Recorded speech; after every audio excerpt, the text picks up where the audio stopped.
I try to fill up as much dead air as I can, but I like it so far. No, that's okay.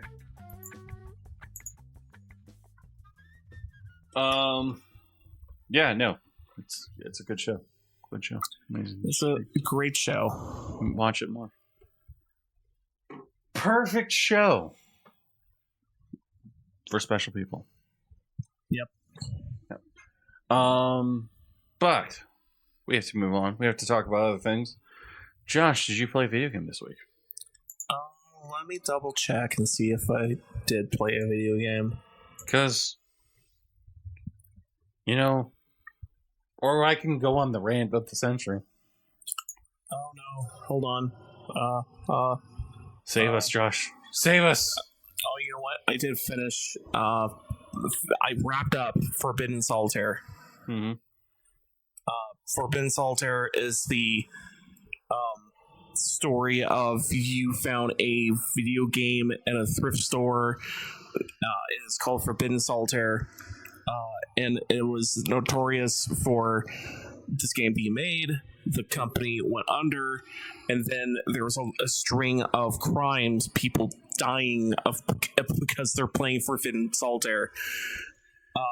And you, the player, somehow picked up a copy of this game, and now you're playing it on your very old 1995 PC of Forbidden Solitaire. Or I guess you could say 2000s PC. It looks more 2000s. And as you're playing through the game, and as you're playing through like this game's rendition of like hardcore solitaire, weird things are happening in the game. And then you start slowly unraveling a mystery of like why people were dying because of this fucking video game. And then your character dies. I mean, you have split choices you can make, actually. That's only towards the end of the game, where it's you agree with the god in the game, or you don't agree with the god in the game. And I would say if you don't agree with the god in the game, you get a last battle, which the god tries to fuck you up as hard as he can. And then the other option is that you agree with the god and he just kills you anyways. Because the whole gist of the game is that there's this lost civilization that believed in playing a game with this god, and if you play the game with the god, he just rips out your eyeballs. And that's why a lot of people who are playing Forbidden Solitaire, when they die, their eyes are gone. Oh. Like, they actually showed pictures of like what the victims look like of you know, like crime scene photos or something, and you see their eyes are missing, but they're like shittily photoshopped out type of thing. So it's like, this is kind of cute. It's kind of cute. That's good. Yeah. And it does give that a bit of a fare of like, oh, this is creepy. Like their eyes are getting yoinked out of their heads and they die and whatever. And then, yeah, so when you're playing Forbidden Solitaire, you're kind of slowly unraveling what happens and how this is happening and why this game particularly is causing people's eyes to pop out of their head. And it's a good. I like it. I think it's a really good game. It does. I would say that it does hurt the game a bit that it's a little short, but at the same time, you're playing solitaire, so I don't know how far you could push solitaire. Other than the way that they did with like, you know, you get power ups and these, you can get different card power ups that help you manipulate the board state, and so you can be in your favor. There's also fights with monsters and fights with like solving a puzzle. So when those happen, you're like, I gotta try to solve this puzzle, or this monster is also fighting against me and he's actively trying to like poison the playing pieces on the field, so I gotta play around the playing pieces or make sure I have enough health or whatever. So there's a like a bit of depth to it, and a bit of like you know, different random things that could possibly happen in the game. I think that if there was another Forbidden Solitaire, let's say there's Forbidden Solitaire 2, yeah, I think what they should do is make like maybe not a solitaire card game, but maybe more like a somehow make a Magic the Gathering ripoff or something, because it's more similar to Inscription. Because I'm always a sucker for like, oh, we're gonna play this card game that's kind of similar to Magic, but it's a lot like the ceiling on Magic the Gathering is quite high because of the complexity, but with like Inscription, it's a lot lower and you can wrap your head around it a lot better. So I kind of think if they're gonna make it Forbidden Solitaire 2 or something similar, then I would think that would be kind of cool. Or maybe add more questing, let me walk around a dungeon by myself, or figure out different puzzles. It's not solitaire, or I don't know, something like that. I think Forbidden Solitaire, despite those kind of minor gripes, I give it 10 out of 10. And pick it up if it's on sale. And what the hell is even the cost on Forbidden Solitaire now? Probably more than... It's $15 whole dollar. That's $15 whole dollar that I do not want to spend on that game. But you can't actually... I said Inscription as like, oh man, they could do this with the game. It'd be kind of grad. You can get an Inscription and Forbidden Solitaire bundle. For cheap. Yep. They knock off 11% on my screen. Your mileage may vary. Cool. But what? Yeah. Josh. Yes. We have to talk about something. Oh no. We have to talk about Halo campaign devolved. Halo campaign devolved. Okay. I'm going to walk through this game for 5 seconds. Right. The Nick Fuentes clip. Nick, do you want to say what you're going to say? Huh? Who? Well, Nick Fuentes wants to say something about Halo Studios and how he feels about Halo Studios. Oh. You're raping me. Halo Studios. You know, when somebody says not to do something and you keep doing it, it's kind of like you're raping me. This is kind of like rape. You want to keep raping me, or will you respect the boundaries I set? Thank you, Nick. I greatly appreciate the context. You didn't need to accuse 343 Studios of. Well, you know what's really sad and depressing, Josh? What? I do not have access to AI, so I cannot make 2 fat lesbians, 1 black, rape Master Chief. Oh God. I cannot do the South Park joke. Oh God. The joke, we can't do it. It's done. It's done forever. Can't do it. Yep, not allowed. Not allowed. This is possibly the worst thing that has ever happened to Halo. And you probably were going like, "Oh, it's not that bad. It can't be that bad." Halo's not going to die because of this one thing, and it's like, you're like, yeah, sure, maybe. This is worse than Halo 5. And Halo 5 is a trash fucking game.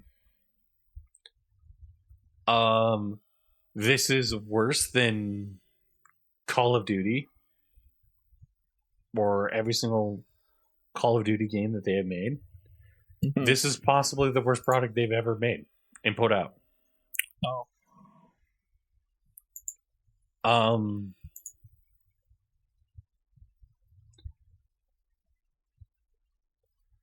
It's disappointing because you're looking at the game and you're like, oh, it's running on real. Let's get the positives out the way first. The game has a beautiful and amazing fucking, like, they try to stick close to the art style. They do some cutscene changes that work. There's a lot of stuff that they do that, like, graphically, the game has never looked better than ever. There's there's parts in the game where it's like you're playing it and you're like, oh man, there's a little crab walking around. That's cool. And stuff like that. There's things. There are things that are being done in the game. Yeah.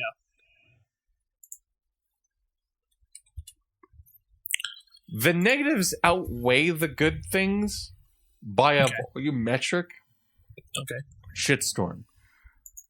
Oh no. You have stuff like, okay, they had to recast Commander Keyes and Johnson. Yeah. So they recast them. The voice actors are worse. All of the returning voice actors are worse. Oh no. In this version. Or they don't give a shit. It feels like they don't. It feels like somebody sat there and said, hey, Jen, don't fucking do the voice acting line the way that you did it 20 years ago. But I can do it 10, 20 years ago. Steve Downes sounds tired. Like, really tired. And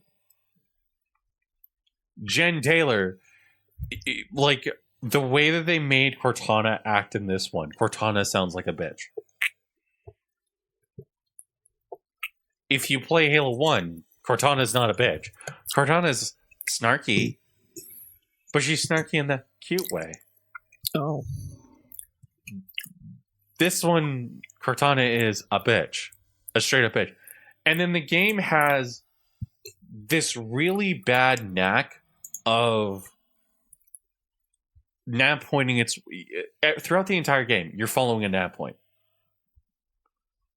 so like getting lost in the environments and stuff like that and not knowing where to go, suddenly it becomes a lot less like difficult because the game is like, oh well, here's where to go, you go here. And it's like, okay, that's kind of nice, I guess. But the problem is that they also do put the nav points on top of enemies, which removes any and all tension. So you have nav points being put all over the place. The game basically allows you... There are moments in the game where you literally can circumvent Hunter. You can literally circumvent most fights. And it just... The voice acting is completely and totally trash. They rewrote most of the script for the dialogue, and it's bad millennial jargon. It doesn't work. They've completely fucked the balance of the game by adding sprint. Let me rephrase this. Josh, let me ask you a question. If I added sprint to a game that was 25 years old, do you think the game would still be balanced? Probably not. Yeah, it's not. Turns out it's really not. You can actually circumvent most of the combat. Huh. That's funny. By running past it. That's pretty funny. What else did we do? Oh, they've completely changed the control system. So you have to spend 10 minutes changing the controls. This is the utter dog shit that we have received. This game, like I'm just gonna be honest. Xbox needs to make Halo work. This is not making Halo work. The AI is worse. Oh, wait, hold on. Let me get into this. The AI in Halo 1 is not the smartest AI in the book, but they do unique combat behaviors. They don't just stand there and let you shoot them in the face. They actually will be like, oh, I'm not hitting my target. Cool, I'll move, and I'll be able to shoot my target. There's a little bit of intelligence in there. Okay. This AI doesn't have that. Then you have the other part where the game will spawn the enemies inconsistently throughout the environment. So, like, it took me 25 minutes to get past one room in the assaultive control room because I would prepare myself in order to face the enemies in a specific way, and then all of a sudden they would appear behind me, and I'd be like, "What? What?" Yeah. There's no you have a bug where the entirety of if a jackal overcharges its plasma shot and hits you, it kills you outright. Oh. The Unreal Engine continues to be the bane of most of this entire, like, and on top of that, game devs don't seem to understand that Unreal Engine is not a good engine. I'm just going to say that right now. Unreal Engine's not a good engine, guys. It's a really bad engine. It doesn't work. It's not functional. When you ship it, you have to optimize it. This is not optimized at all. So randomly, the game will just have a little micro stutter and not run as well. And then you play the Halo 1 on Master Chief Collection, and it's the Anniversary Edition, and it's the same bullshit. And it's like, oh, but Keys actually sounds like Keys. Johnson sounds like Johnson. All of the characters' dialogues is quirky and funny and good, and has that Jason. It's not that millennial style writing where it's like, oh, well, this sense of levity is like we have to make a joke. It's, hey, this moment is kind of important, and they don't, like Jen Taylor and Steve Downes, they're bringing it, man. And in this, it just feels like they phoned in the performance. They've also added this weird subplot in the game where it's like, oh, by the way, Chief is going to hold on to a pistol the entirety of the game. You know. And he's going to hold on to this pistol throughout the entirety of the game, and then he's going to use it, and he's going to shoot a Flood Pure Form in the game. And it's like, that doesn't make sense canonically. Like, that pistol's not in the game at all. So gone is the line that Keys gives Master Chief a pistol, and he goes, I don't keep it loaded, son. You're going to have to find ammo along the way. They removed the first interaction that Chief has with the Forerunner bridge. Huh.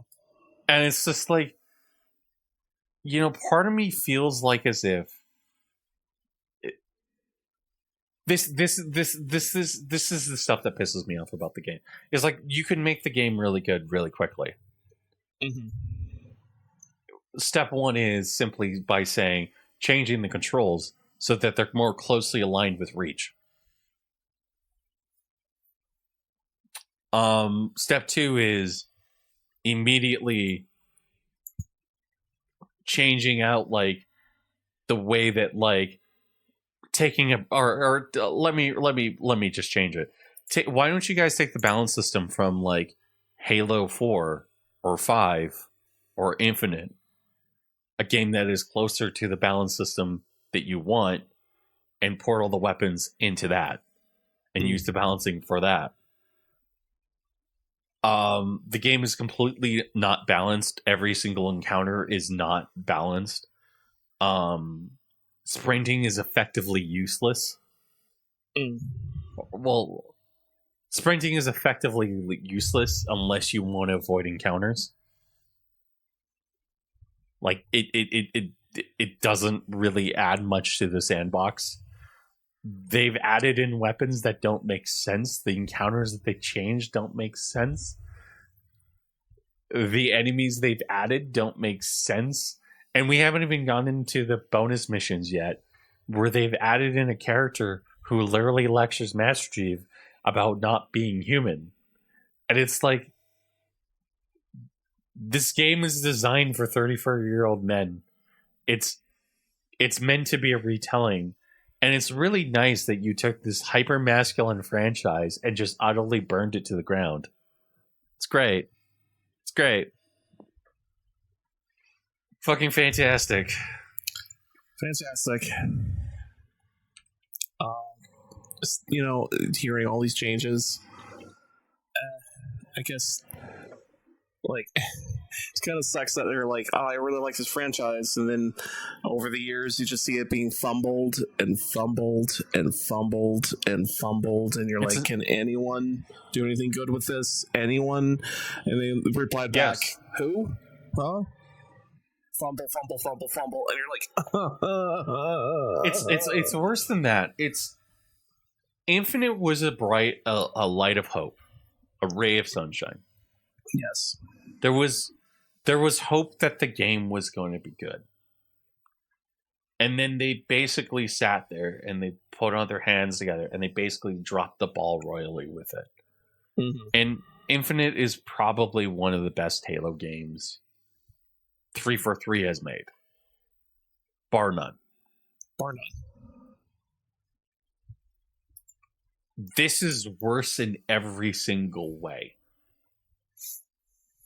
and it's stuff that like you think would make sense. Like there are a lot of people complaining about the art's design and stuff like that, and it's like, yeah, the art design could be a little bit better and stuff like that.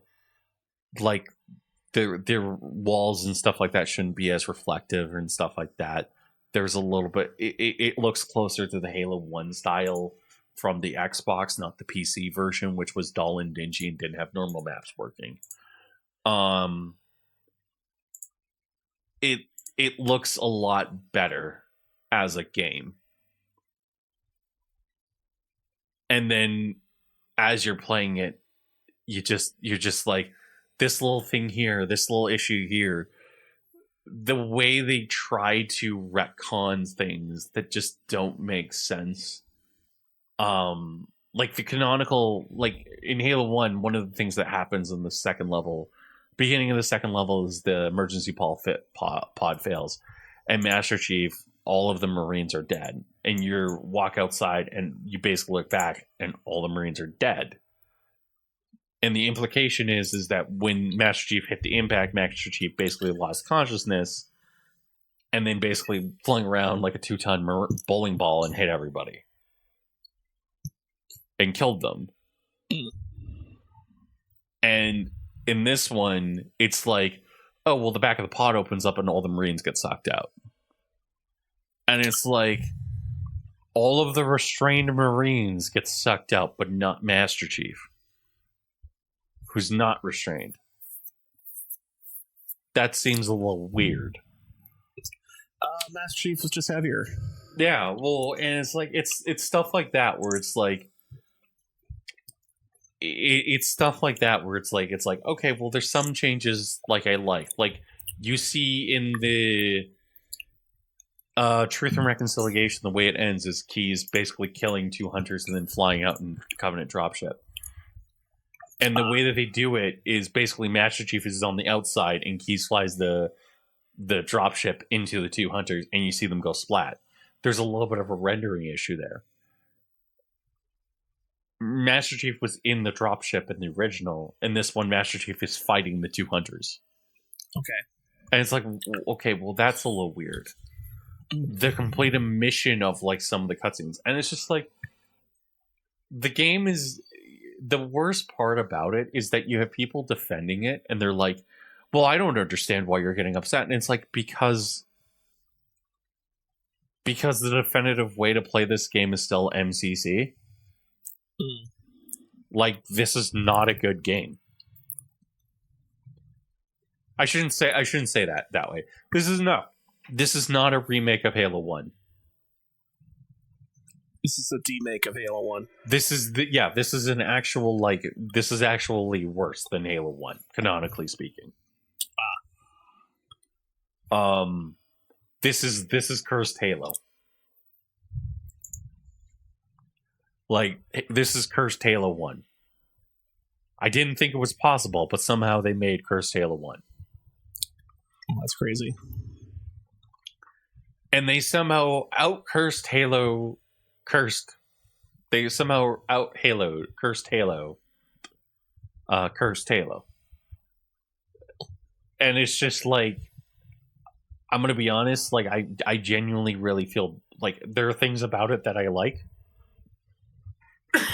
There are things I think could be done better, and like, but this is definitely like not like 343 needs to either be, or Halo Studios needs to be taken aside, and every single member of management needs to be fired. That's generally my opinion. Anyways, anything else we should talk about, Josh? Meh, not really. All right. I played more engrossing amount of Power World, but I don't think you want to hear about me talking about Power World. Well, I am going to say something else. Yeah, but Power World's pretty good. Power World's still pretty good. How bad is it that game has basically been destroyed by fucking pieces of, or people who don't understand the game? What is it? Not even the game. How bad is it that game has basically been killed by people who don't like video games? Well, I mean, I don't know. Because I don't have Twitter. Mm-hmm. I just don't see or hear anything from the bad part of the internet, practically. Oh, it's not even Twitter that's causing it. Oh, well, I can tell you right now that I'm still having a decent time with Power World. I'm having a decent time with it as well. I think there's still some slight issues of because this game is so janky. There's just some problems of I'm gonna move a PAL from one slot of the inventory into this other slot of the inventory, and the game just says no. You will not move it from this slot. Fuck you.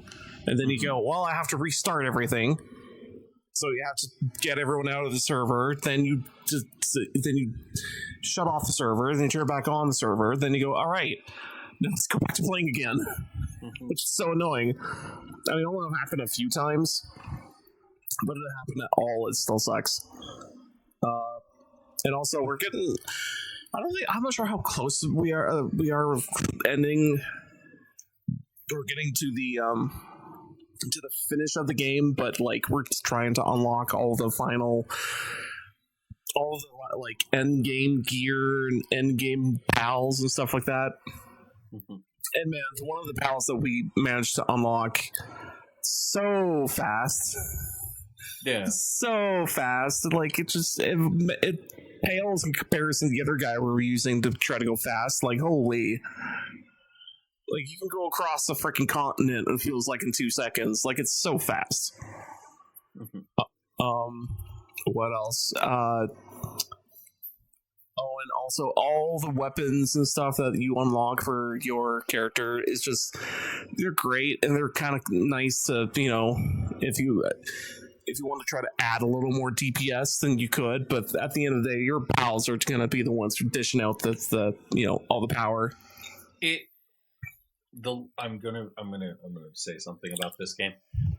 Power World is great. Yes. Just as a game.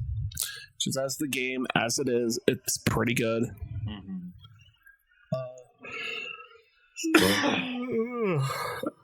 And I do like how, to a point, we're figuring out how all the dumb shit of we need to make this certain power up or it's a certain upgrade that we need for our base. Okay, what do we need? Well, we need hot chips. And how do we get hot chips? Well, you get the chip and you get the hot belly of a dinosaur. How do we get a hot belly of a dinosaur?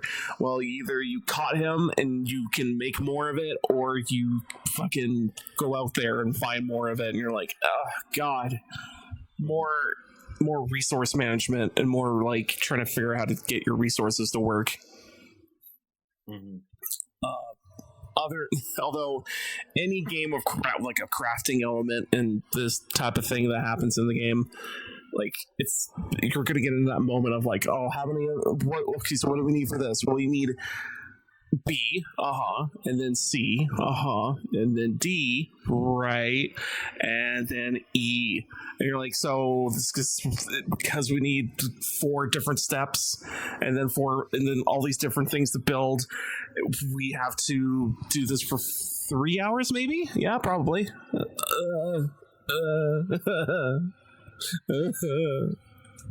And you do it anyways. Yeah. But you know what? Whatever.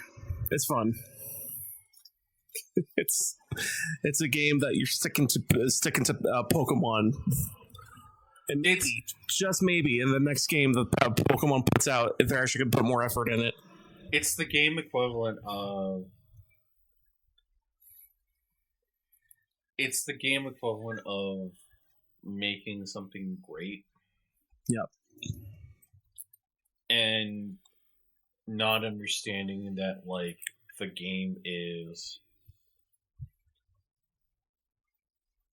It's the game equivalent of just making the best game possible. Yep.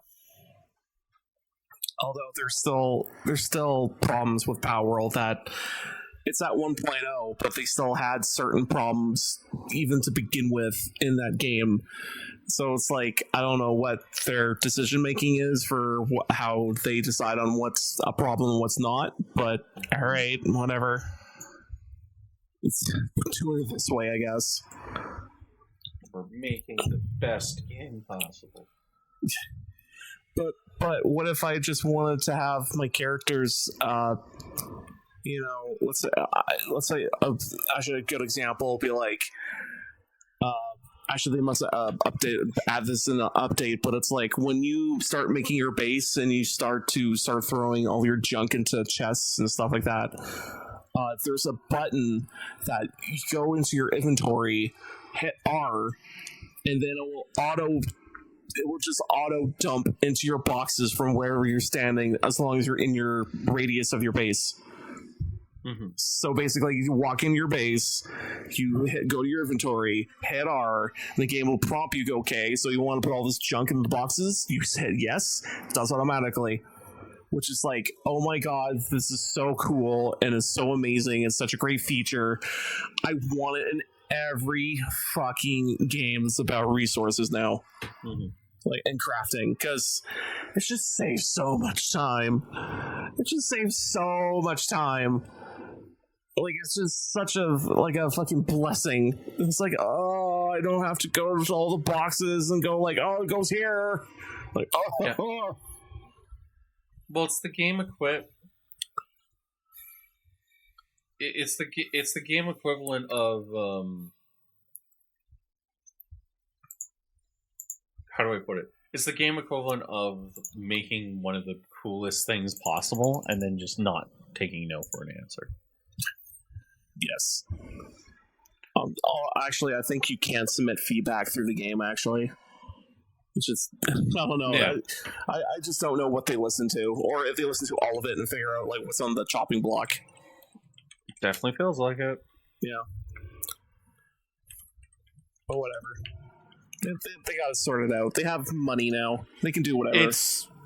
Yeah, and it's like, you know what is really funny is you have a bunch of people who constantly are like, the game is so great and stuff like that. Pokemon's so much better. And you're like, yeah. Uh-huh. How is this so much better? Yeah. Yeah, how is it so much better? Okay, can you explain to me how it's so much better? Mm-hmm. Genuinely curious. Could you tell me right now?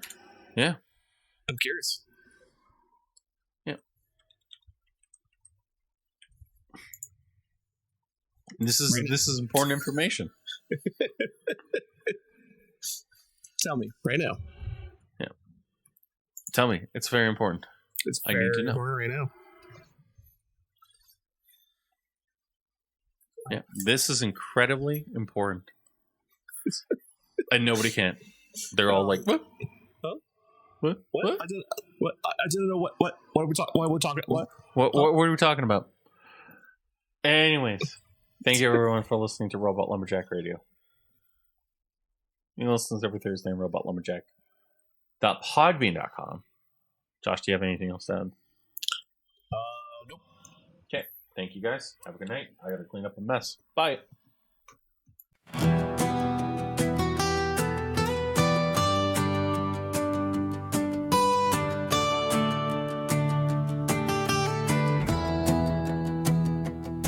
In a courtroom packed with press and doubt, a bunch of kids stood up to shout, Halo Studios, you went too far. You raped our chief, you left a scar. The men all laughed, this can't be real. A fictional character, what's the deal? It's lawsuits, garbage, toss it out. But then a memory started spread. Oh, Master Chief, the hero strong, they said they did you terrible wrong. At first we laughed, this is insane, but now we're feeling all the pain. The trauma from the campaign grew, and suddenly we saw it's true. They violated something pure, and now we're all not so sure.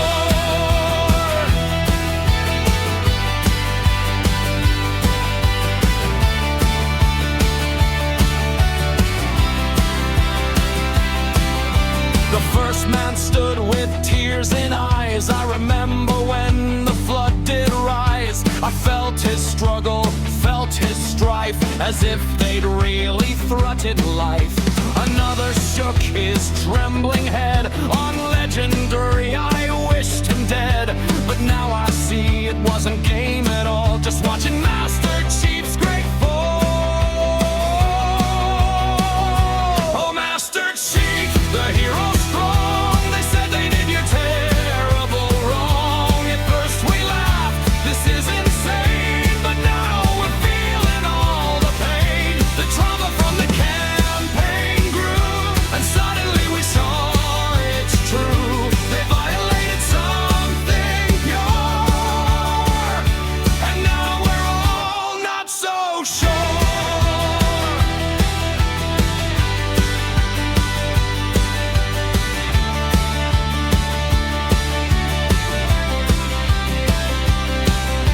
The FBI came with badges bright to investigate the studio at night.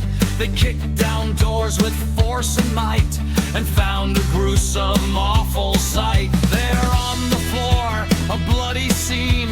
The arbiter, once proud and keen, and next to him, poor Yap Yap, too, both violated, black and blue. The men all gasped, the women cried, as the truth was no longer denied. The trauma wasn't in our heads, it was the violence in our beds. Our heroes broken, torn and shamed. Developers had all been named, and this dark tale of video game pain that would forever stain their name. Oh, Master Chief, the hero strong, they really did you terrible wrong. We're not laughing anymore as we watch the bodies hit the floor. The trauma from the campaign grew, and suddenly we all knew they violated something pure, and now we're all not so sure.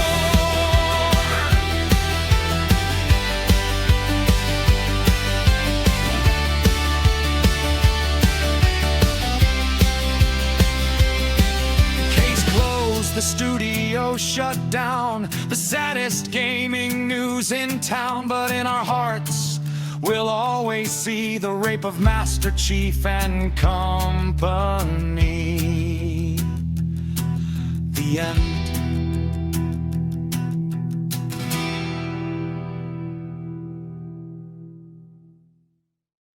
Like, which is like, hey, I understand why you're doing it. You still shouldn't do it.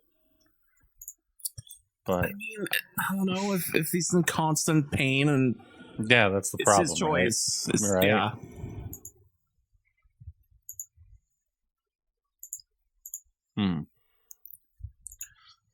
Oh.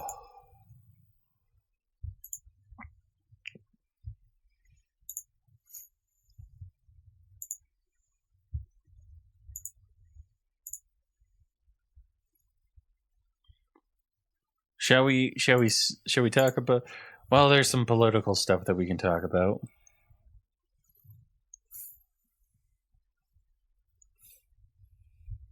You might be happy to know, Josh. Yeah. The political things are as somebody pleading the fifth 500 times. If it just keeps saying pleading the fifth over and over. Yeah. Because when we say it once, they know it. Well, he's like, it's funny when you're like being like told by your counsel, and you go, the question goes, so what color is the carpet in front of you? And the guy goes, I plead the fifth. And you're like, What color tie are you wearing? Plead the fifth. Okay. Why did you show up today? Well, I plead the fifth. Okay, maybe you should stop pleading the fifth, and maybe we'll end this entire thing because we're going nowhere. Yeah. So he's gonna get filed for contempt of Congress, but whatever, who cares? I don't know. Clearly, Fauci was a guy who went up to people and said, by the way, just FYI, I just want you to know, we're going to go up to the roof. And then his subordinate goes, I don't want to go up to the roof. And he goes, get up to the fucking roof. Fucking why? I don't know.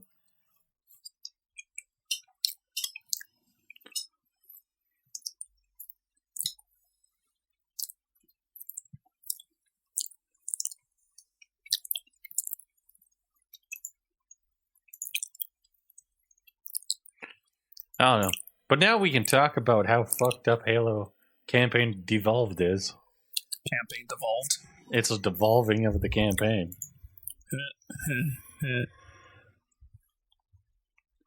Yep. And somebody met DSP outside, and he was actually a really chill person. Oh, really? That's nice to know. That's good to know. Well, that's good to know. I'm trying to think if I actually did anything new this week other than putting up a steel shelf in my house. You put up a steel shelf in your house? So, man, fucking, I did so much research and looking into things and looking at different other shelves and just so I can have a shelf that is 15 inches wide. The depth. Just so I can have it 15 inches. For all my sex toys, right? Yes. All of them. For all of... Oh, wait. For all... It fits all of... so I can actually have them on the shelf perfectly fine. For 15 I can have all the sex toys on my... Perfectly fine. I mean, usually people have a tickle trunk, but...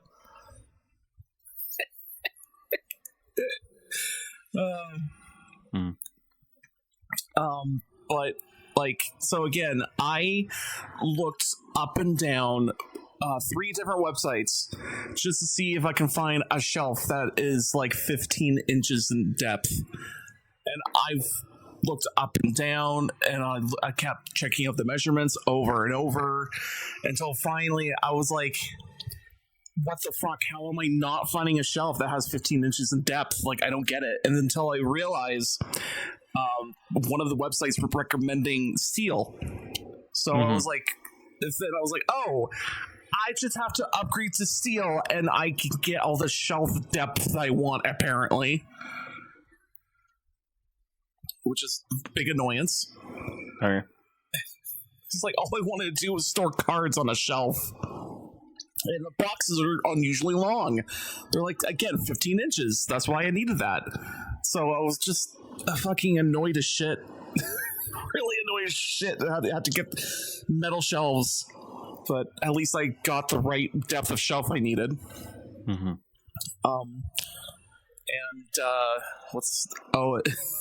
And also it took me a little bit of time to build the whole thing. Not because it was too complicated or anything, but simply because I'm fat, so therefore it just took some time to do. Where are you going?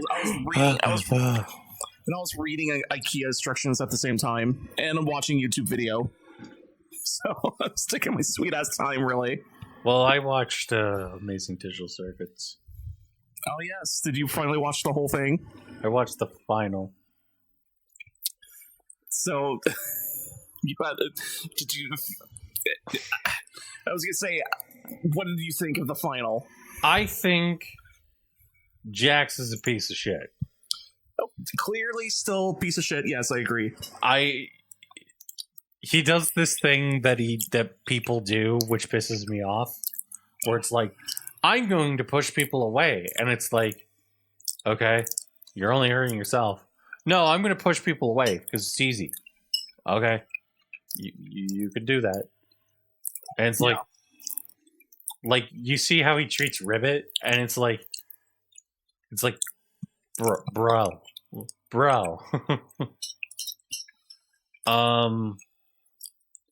Kane is actually still the GOAT. Oh, yeah. Because he actually goes through the most change throughout the entire series. Mm-hmm. And if the series mainly focused on Kane, I would say it's a better series. But it doesn't.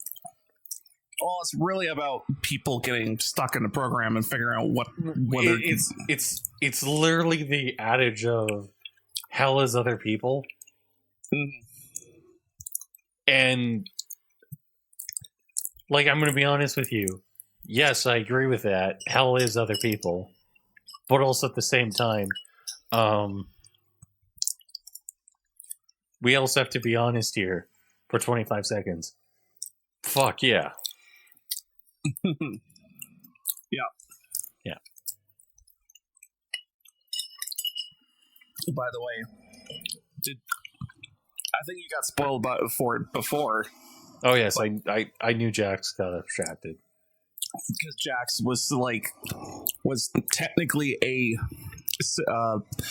person who's transgender / like he had feelings of like wanting to be female, but again, people in his life slapping the shit out of him, saying no, be a man. But the funny thing is that when I saw this final episode with a friend of mine, we both came to an agreement that we thought it was like, oh, it was his family who was just keep slapping him saying you can't have feelings, you can't have feelings. We didn't realize that it was, oh no, he just secretly wanted to be female. And it's like, I felt that was maybe not portrayed very well in the show, that he wanted to be female, or he just kept that secret so hard that he didn't want anyone to know. Yeah, well, like, very clearly Jax is trans. Yeah. So, like, at the point, like, funny thing is, though, is that we went through that sequence of, like, you know, the flashback moments of like of Jack through the episodes to see him, you know, cut up in those cut up in those moments, and then it also teamed up with the song of "Isn't She So Lovely." Mm-hmm. Like, that also kind of hit it on the nose of like, now this Jack is meant to be fucking this person who wants to be female, but he can't. Here's the thing, and like I don't take issue with what people are saying.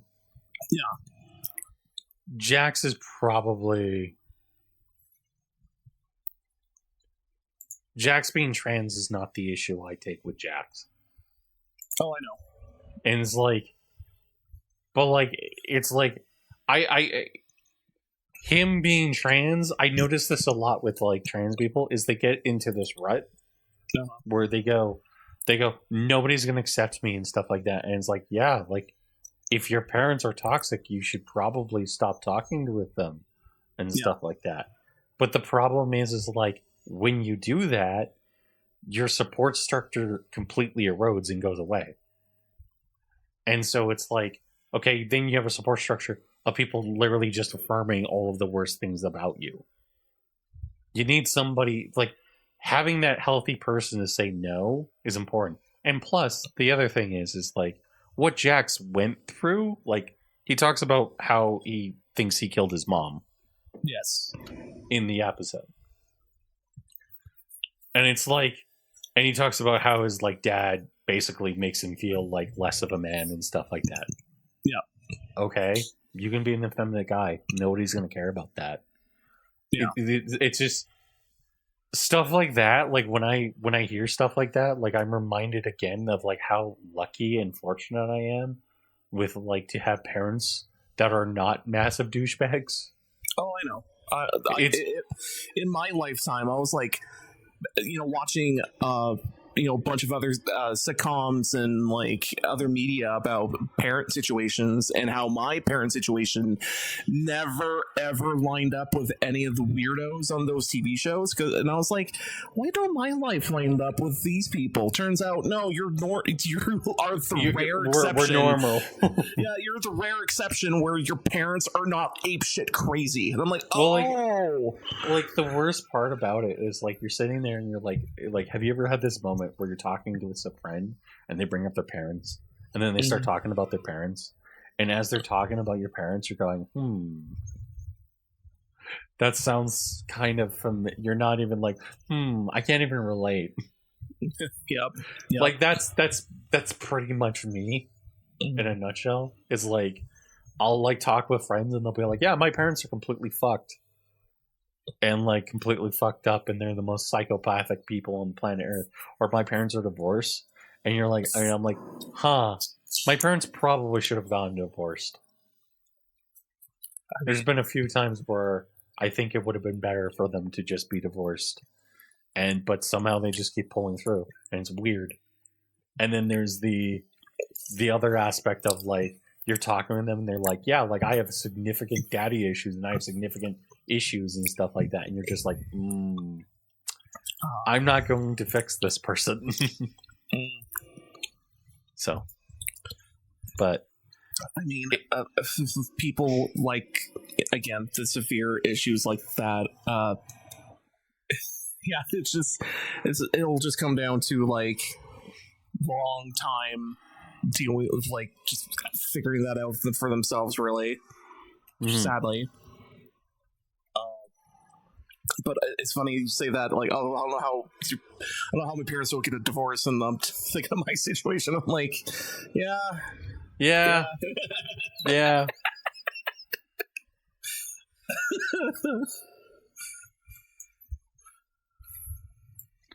It's okay. Yup. But yeah, like the freaking.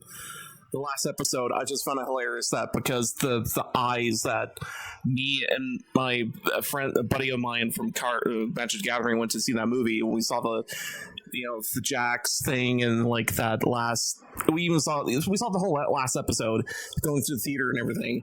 And then we both talked about it, and because of our straightness, we both agreed it was not necessarily it was Jax trapped as a female.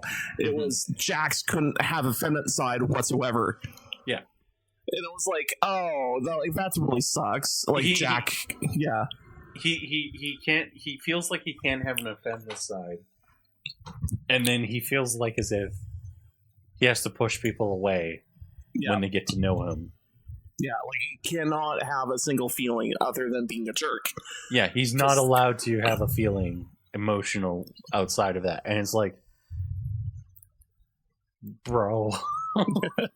Yep. Like it's kind of too bad when he got trapped in that universe. It was before he realized his life can be better, Well, it's like, it's funny because like in the show it shows him like he actually basically fucking walks away.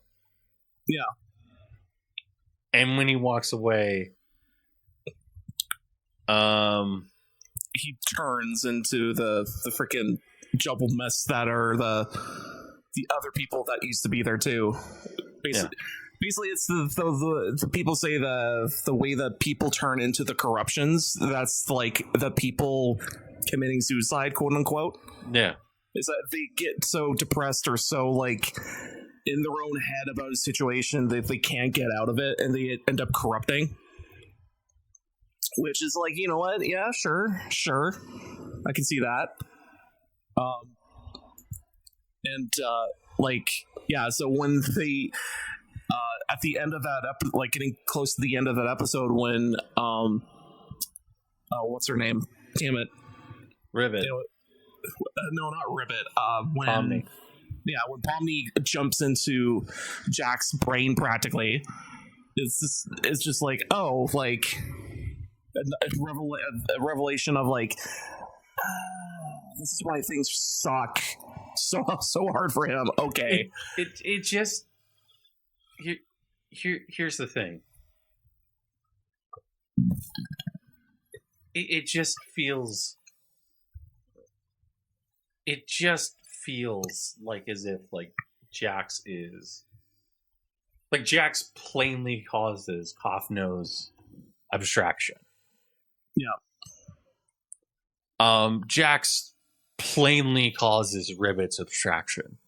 Yeah. Jax plainly is the one responsible for those two people. And what's his name? Cosmo? Kaufmo, yeah. Kaufmo, yeah. And it's like the reason why he does it is because Ribbit finds out that he might want to be effeminate. Yeah. And it's like, like, hey, I'm going to be honest with you. I'm going to be a little honest with you. I think that is a problem, Jax. You should probably sort this out and stuff like that. And like, I'm going to be honest, like, as a friend, if I found out my friend was like basically avoiding a friend because they found something out, I'd basically be like, what are you, retarded? What are you, retarded? No, that would be more of a, so is this dirt really that bad? Yeah. Like, is it this despicable? Is the dirt really despicable? Or is it just like, I think a majority of people can give that a pass? Mm-hmm. Because, I mean, yeah, like, this is, there's just a saying pop in my head, and I'm like, kind of true, but kind of not. It's like, it can get better. That's basically the line in my head of like, it can get better, but it's like you gotta find, anything, if your situation is that shitty of like, you know, very toxic people everywhere you go, it's like you maybe should just get lost and not talk with those people ever again. Yeah, and then like the ending, I will say this much about the ending. Yeah. And then we're gonna start the show. Yeah. The ending is actually fucking amazing because Kane actually goes through character development. Yeah, that too. And it's like, you have Kane. He went through character development. What was Kane's character development, you might ask? Well, Kane stopped being a piece of shit. He actually realized that he was the one who was causing all the problems and basically walked away. And Kane, if you read the Bible, Kane is the one who commits the first murder. Right. Kane, the AI, realizes that he basically is the one who committed the first murder and basically goes, I don't need you anymore, buddy. Like, he basically is the one who's like, I fucked up. I made all these mistakes. Goes to the humans who are actually brain scans and basically says point blank, he goes, I screwed up.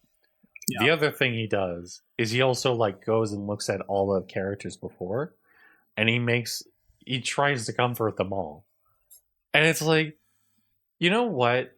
Like, I heard about like Juice WRLD the same, like she doesn't want to make another season.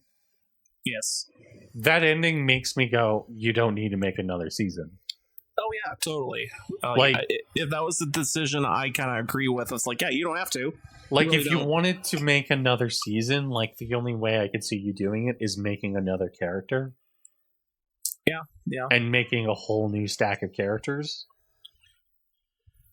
And then going through that. But like, the funny thing about that whole situation at the end of what was it? Kane looked up info on each character and found out their real names, found out what they're doing, found out if they're okay or not, and all that junk. And it's like, oh, this is a great ending because it's kind of that, you know, one of those like movies of like, at the end of the movie, you get a recap of what the hell the character's doing or whatever. It's that same thing, but it's like more poetic and more like felt better. But I think it's also another thing you put in perspective is that, okay, these are all brain scans in a computer that was abandoned by a company that stumbled onto brain scan tech that they for whatever reason didn't know that they had. Yeah. It's like, how the fuck do you have this most important technology ever? It was even worse than that. It was even worse than that.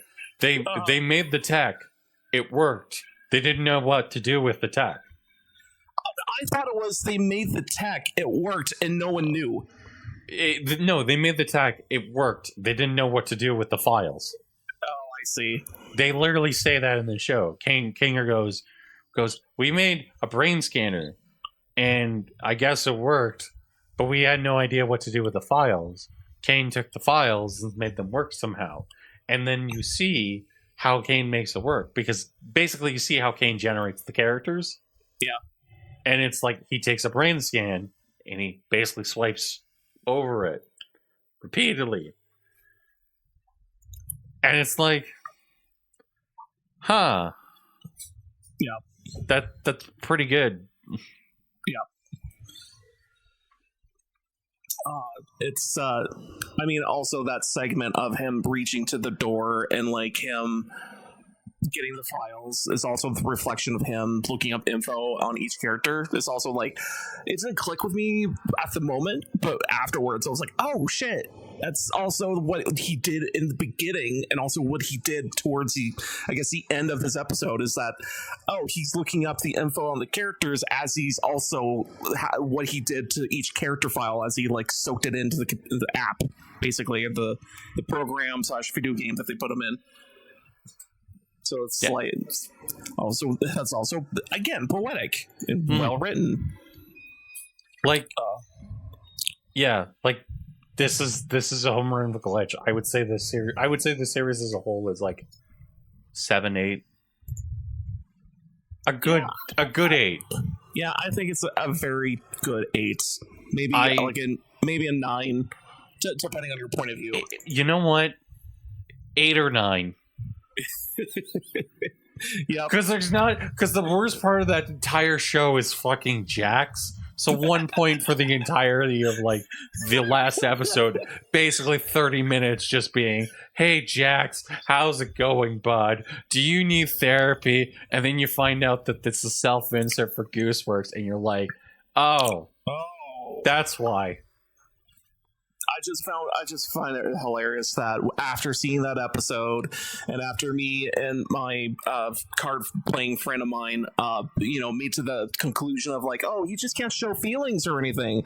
That's why he was, he was pushed down a lot or whatever. And then I looked up on Twitter and I saw that post of like, no, Jax is meant to be, transgender female type of person. I'm like, this makes way more sense. Look, I understand, Josh, that like you guys had gay butt sex, but that's okay. Come on, no. Literally, it was me and Carson went to see the show, to see the movie, because he actually likes the show as well. It was just end up talking about it over cards. Look, Josh, I understand that you were like, I love Amazing Digital Circus. Let's watch a transgender show. I can't believe that you made me watch it. Now I'm going to make you watch Gundam. Oh no, I'm going to have to watch what Gundam. Gundam should I make you watch? Oh god. Oh no. Probably the one where the Nazis win. Oh, I heard that one's funny. The G-Box? Yes. Because there was that episode. Because there was, they had a what if episode of like, okay, instead of this guy jumping into the mech, what if the bad guys jumped into the mech? Well, it's what if the bad guys jumped into the mech, and then you get one episode of that, and then you get 4 episodes of nothing but bullshit, and then you get 2 really amazing episodes, and then you're like, man, I want to watch Witch from Mercury, and then you watch Witch from Mercury, and you're like, I'm good. I'm good. I don't want to watch the show anymore. I'm gonna watch something else, like 0083. That's what I'm going to watch. Actually, you know what? I think it would be funny if I made you watch watch the new one. We'll watch the new one. It will be fun. We'll watch the new one, Josh. What? Well, I'll make you watch the new one. Oh, new one? Sure. Yes, you can watch the new one. You can be like, Apocalypse. Apocalypse! The Apocalypse, Jeff. And I'll be like, yes, the alien life form known as Apocalypse. Yep. The X-Men evil villain known as Apocalypse. Anyways, sync in 3, 2, 1.